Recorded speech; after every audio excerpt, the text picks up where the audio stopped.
I am very delighted to welcome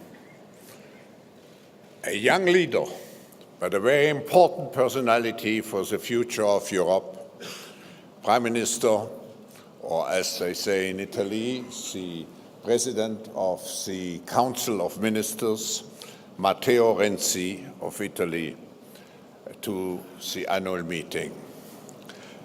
Prime Minister, I should use the opportunity to tell you how impressed we were by the cultural message of your country yesterday. It was a very moving moment, and I'm sure we will be impressed by your political message just to follow. Following our meeting and discussions, I must say how pleased we are to have such a strong presence from Italy this year. Not only you, but members of your governments. And Prime Minister, I should also tell the audience that you just celebrated last week a very special birthday. So congratulations. You assumed leadership of Italy's government in February 2014, so just a year ago. And we all know that it has been an incredibly busy 11 months for you, coming at a particular critical time for Italy, for Europe, and for the world. You took office with an ambitious reform agenda and have successfully passed, and that's not always recognized internationally, the Jobs Act in Parliament and the Senate as a key pillar of economic reform. You also have tackled political and institutional reform in the justice and parliamentary system, and at the same time, you have also held successfully the presidency of the Council of the European Union. Prime Minister, your vision, your usefulness, your resilience, your energy are welcome in Europe today. And this year, at our annual meeting, we all know we live in a rapidly changing world, and Italy, as a member of the G8 or as a member of the G20, as being one of the 10 most important economies in the world, still have a large saying as far as our future is concerned. So, Prime Minister, the floor is yours to be followed by a conversation with my colleague, Philipp Rösler, the former Vice Chancellor and Minister of Economy of Germany. Prime Minister.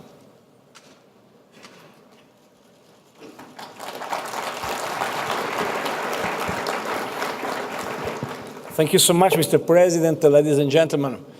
So after the birthday, I'm out of young global leader of Davos. I finished because over 40 is finished this time. But I'm really glad to be here. Really appreciated your invitation.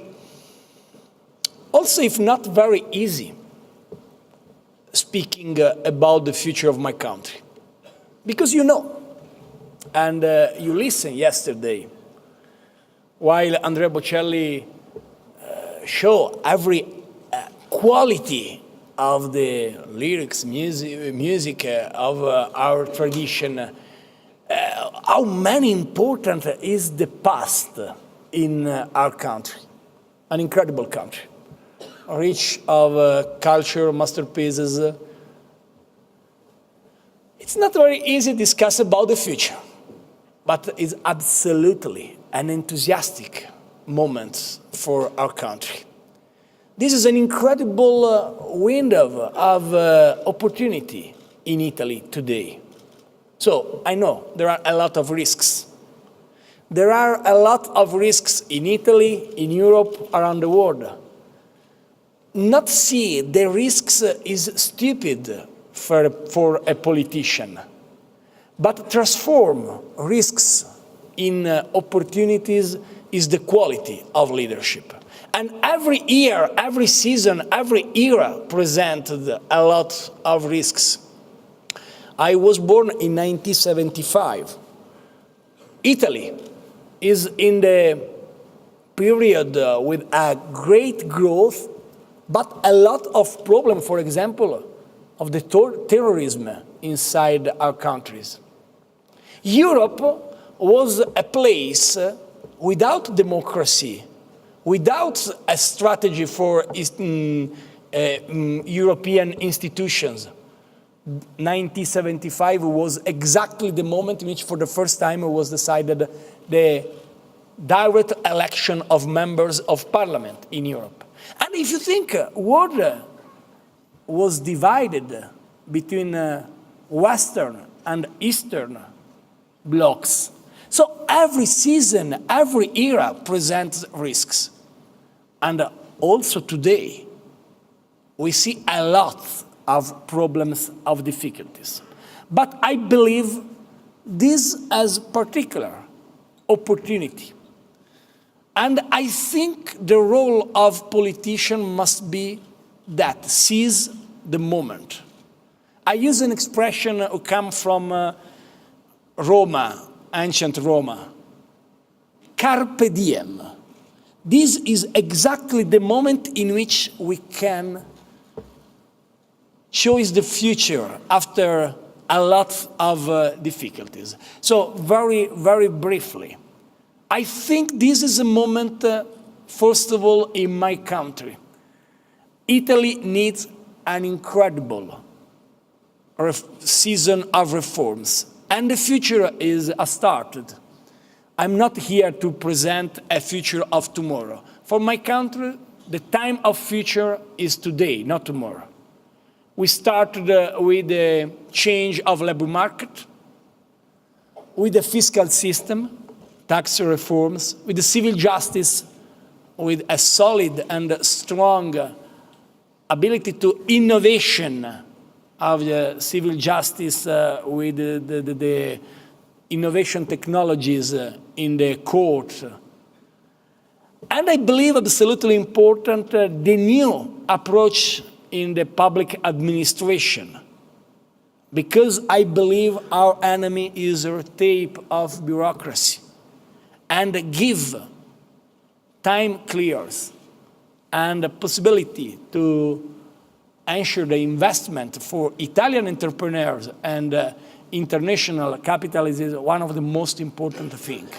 But at the same time, we presented in the first year of government a constitutional reform with more than 40 articles, 1/3 of Italian constitution we changed, because we think constitution is very important, it's very beautiful, but we need a constitution for the future, not only for the past.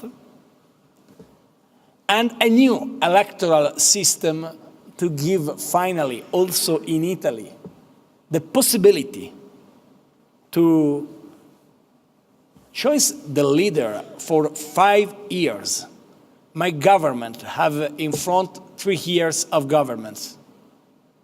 I think we must absolutely create the condition, because will be clear the winner as the leader of the country for a period, a stable period, and not with a change, continuous change of government. But in this job, we are very, very, very happy, because we have a lot of Italian people who believe the place of Italy is not simply a museum. If I think about the future of my country for my children, I don't imagine to describe Italy as a museum. I appreciate museum, quality, culture, and lifestyle. But I prefer image my country as innovation lab for my children. And for that, we need a different idea of Europe. This is the second big point. A different idea of Europe for Italy come after structural reforms. Because if we wait by European friends and colleagues, the ability to solve our problem, we are finished. We must make our reforms because this is important in our country. But we must also say very clearly, European direction is not, in economic, the correct direction.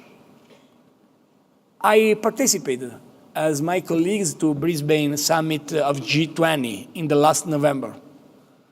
Every continent, every country spoke about the necessity to invest in a growth. Every country, Europe apart, Eurozone apart. Eurozone spoke only about austerity. So I think it's absolutely important to maintain attention to budgets, reduce the taxation, invest in a different idea of relation between citizen and the leadership. But I think also this is the time in which European direction stress with more attention the importance of growth and public and private investments, not only a discipline of austerity. For this reason, I think the first steps of new Commission and the discussion in the next days of a European Central Bank, and let me be very clear, I respect the independence of the European Central Bank, could help Europe to give a message of new in economic direction. But Europe is not simply an economic community. I spent the January 11 Sunday in Paris with other colleagues after the terrible attack to the capital of France and one of the most important capitals of Europe and of the world. I spent with other colleagues and I felt the idea very clear. Europe is not simply euro. Europe is not simply a currency and a budget policy.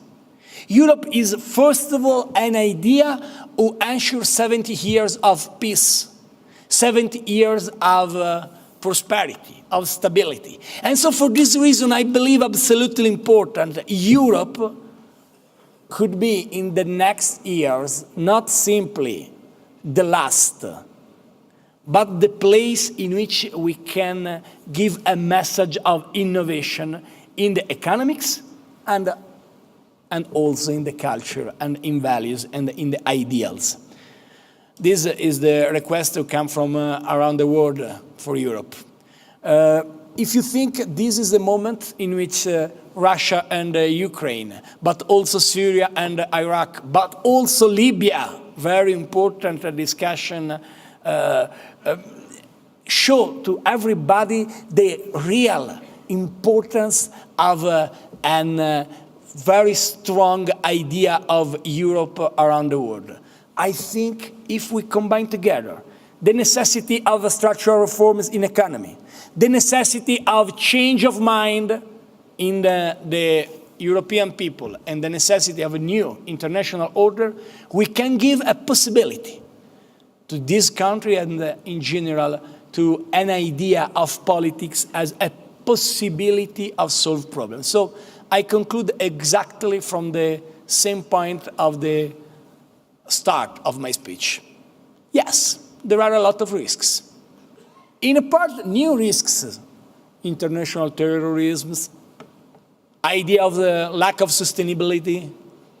But I believe if finally the leadership are able to invest in the future, not as a problem, but as an opportunity, we can finally come back to the message very, very significant to our citizen. Carpe diem means exactly that. I can speak about commodities, about the relation between euro and dollar, but the possibility to come from the new reform in Europe. This is very important, but not crucial. The real crucial point, the key point for the new Europe and for the new Italy is image, an idea of a future focused on the ability to invest in the new generation and not simply to maintain the traditional approach in which future is a problem. And if this could be possible, I think Italy is a great country, not for the culture, not for the values, not for the music, but it's a great country because Italy in the past was the place in which was possible invest in innovation. And I believe for my children, Italy will be an innovation lab and not a museum. And this is the reason for the which we serve this country and for the which we change with the structural reforms, the traditional country, very beautiful. But the best moment for Italy is not yesterday, will be tomorrow.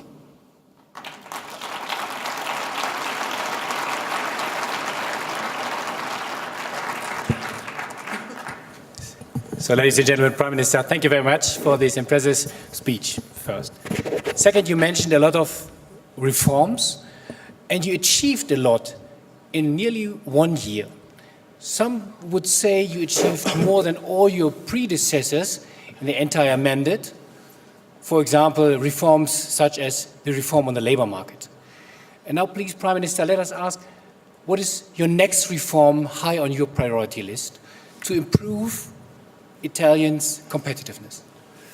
I have a long list. Labor market, yes. Realized fiscal system, public administration. I prefer school and education and the university reform, constitutional reform, electoral reform. But let me be very clear. I think the most important structural reform for Italy will be credibility. Because we lost a lot of opportunities in the past for lack of credibility.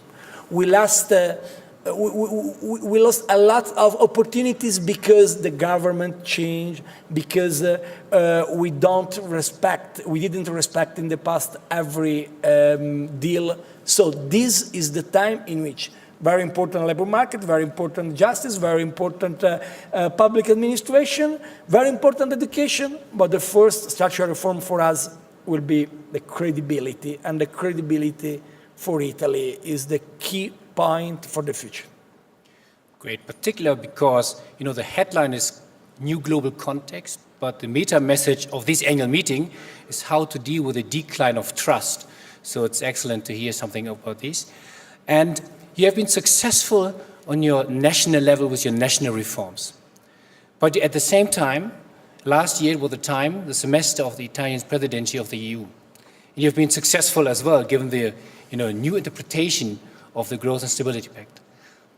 And traditionally, the annual meeting is a place to strengthen our hope into Europe, you started in your speech, and particularly into the Eurozone, given all the anti-discussions like Greece, incoming elections, like the exchange rates of the currency, given here in Switzerland. So my question is, how can you foster our trust into Europe and the Eurozone? I'm not very happy for the results of presidency of Italy. I'm not very diplomatic, and so I think the results are 50% good and 50% bad. Why? Because we convinced the other colleagues to invest in innovation and in growth. The Pact of Stability in the bureaucratic expression of Europe is not Pact of Stability, it's Pact of Stability and Growth. But in the past, they cut growth and they cut the G of growth. So we come back to the importance of growth with the investment plan of Jean-Claude Juncker. We come back to a new role, I believe, for the European Central Bank. We try to combine together the necessity of good result for the budget with the attention to investment and growth. But I believe Europe in this moment must change the red tape of bureaucracy. If Europe is only bureaucracy, Europe is finished. So I think the Gasperi, Adenauer, or Mitterrand call didn't build Europe to become a place of bureaucratic discussions, but for an ideals and for economic interest. Now I think 12 months in front of us will be crucial, because if we give an hope with the European Central Bank, if we finally concrete the process of investment of Jean-Claude Juncker, and if we reduce the spread, the real spread in this moment is not between Bund and Titoli di Stato. In this moment, spread is the dreams of the citizens and from the expectation of the citizen, above all young citizens, and the concrete results of European leaders. If we reduce this spread with a different approach in bureaucracy in Europe, I think we will win. For the moment, I think is 50%, 50-50 as a result of Italian presidency. Okay, so thank you very much. So after discussing the Italian reforms, the issues on the European level, allow me a more personal question as a last question. So the annual meeting is always about leadership. And here in the audience, in the respected audience, we have a lot of leader, business leader, political leader, leader of the civil society. And they are here today to discuss the new global context and all the challenges we are facing, the crisis and the economic challenges. So I would like to ask you, as a leader of an important country like Italy, an important region like Europe, would you share one of your leadership moments you have had in the past in your new role as a Prime Minister of Italy, so that we can learn something for all the issues, all the challenges we try to address with this annual meeting?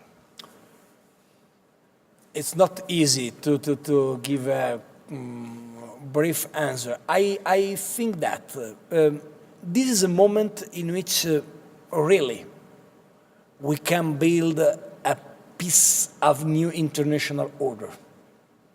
Really in every part of the world. And I know it's not easy. If I think about Libya, I know the new international order is not very clear, because 3 years ago, NATO decided to strikes in Libya, and now the situation, and it was good to remove a danger and a dangerous leader.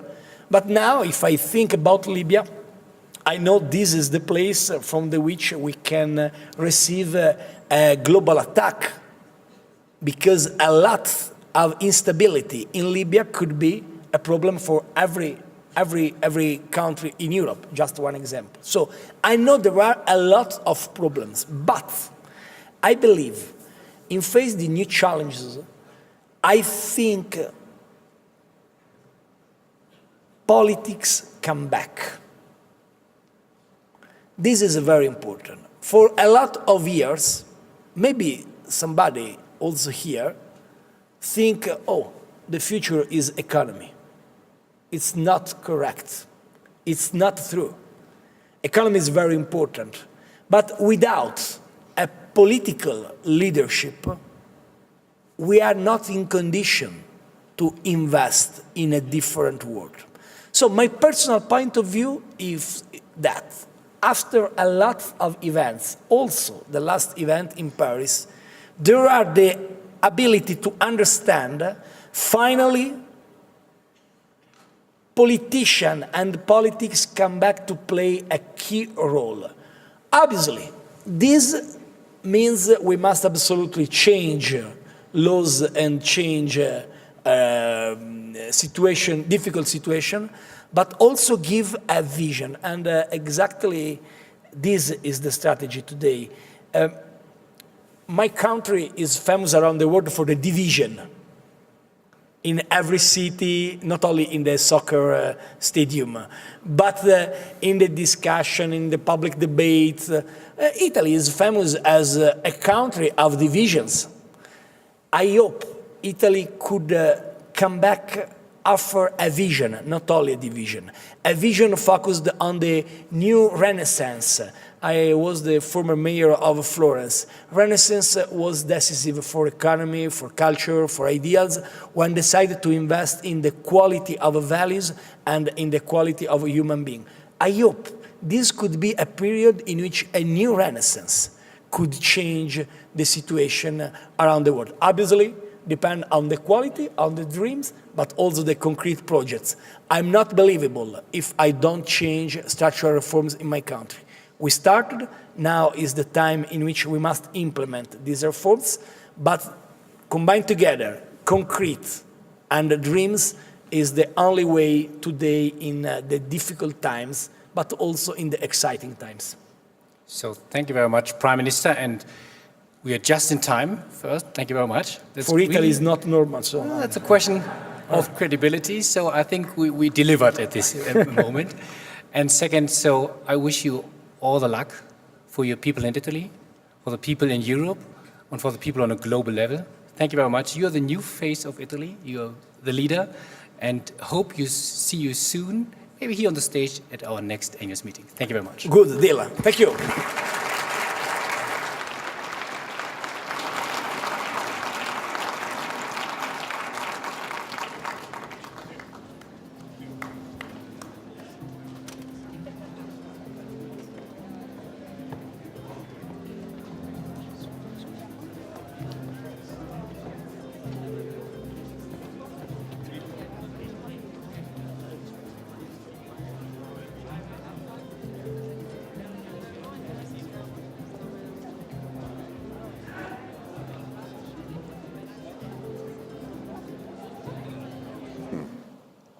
We all know we live in a rapidly changing world, and Italy, as a member of the G8 or as a member of the G20, as being one of the 10 most important economies in the world, still have a large saying as far as our future is concerned.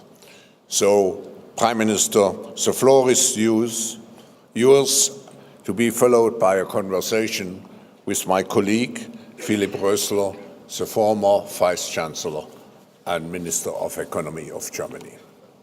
Prime Minister.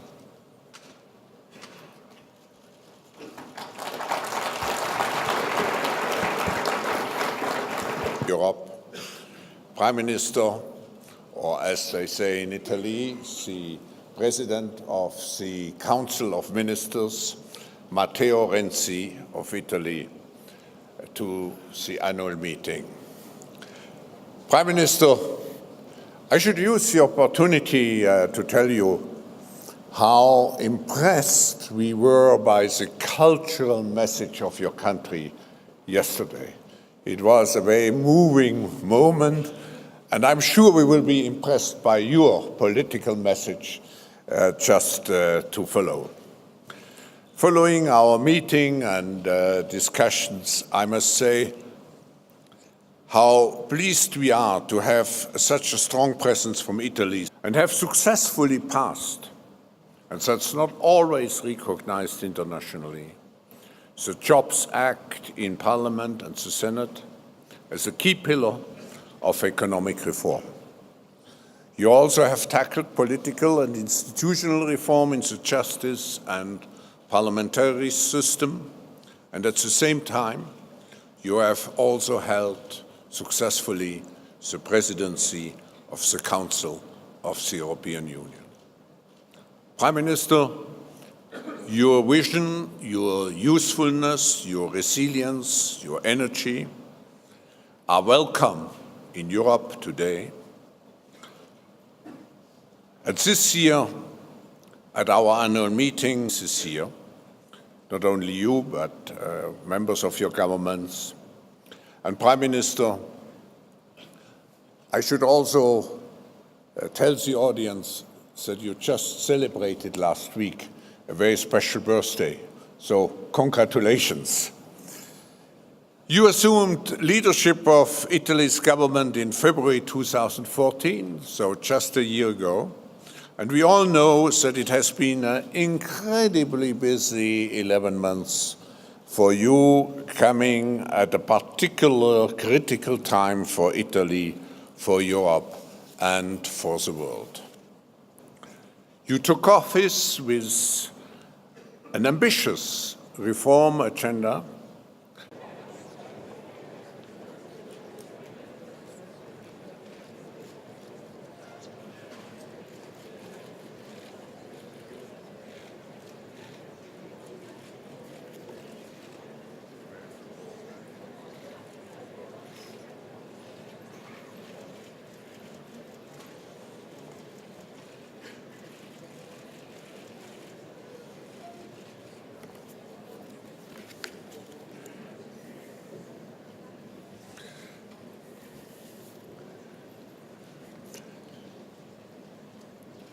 I am very delighted to welcome a young leader, but a very important personality for the future of